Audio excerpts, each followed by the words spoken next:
I'm making a game in a genre I don't even understand. And yes, that's a terrible idea. But let me tell you why I'm doing it anyway. I'm new to this whole game dev thing, I don't have any IT background, I'm learning everything simply by doing it, so I looked at some advice online. Pretty much everyone said one should just make a good game and have content creators play it. That's easy, just let me put on my good game head, switch on my good game machine and just let's spit out a good game, while I do some voodoo stuff to get the content creators to play it later. Unfortunately, I don't know shit about voodoo, except that I got one in my old rig, and I also don't have a magically good game machine laying around. I only have about 2 days a week that I can work on my project, so it needs to be a genre that sells, but can also have super simple gameplay. Or none at all. Yes, I'm going to make an idle game. Kind of. Idle games are popular. I don't know why, but they are. It's a phenomenon like social eating. Why the fuck should I watch someone else eating? And why should I watch a game play itself? I don't know, but maybe I can find out why people like this stuff and kind of create my own version of it.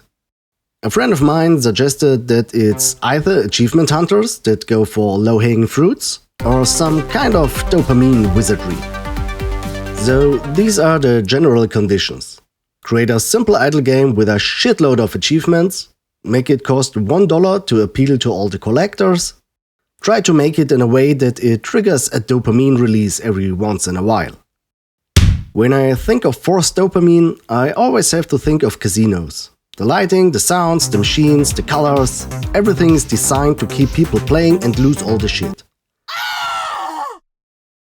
Casino mechanics are kind of sketchy, so I went with dice. Yeah, I know, it looks like shit at the moment, but hey, it's just a prototype. The idea is simple. The game rolls dice and you collect the points. Once you have enough points, you buy more dice, bonus score systems, yada yada yada. Right now you can have up to 200 dice at once.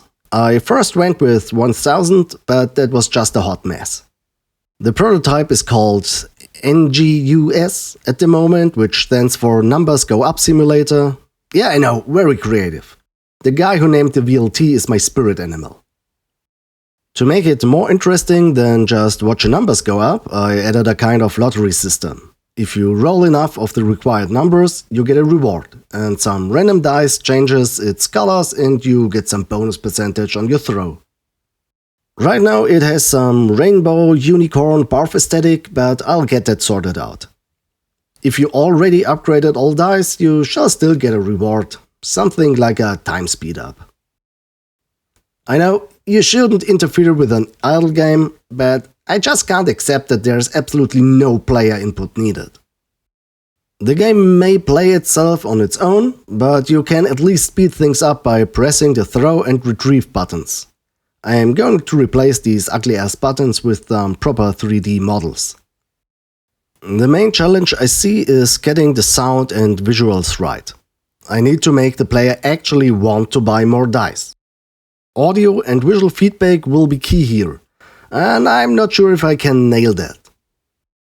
Yeah, it is kind of a stupid idea, but it is also an experiment, and I like experiments.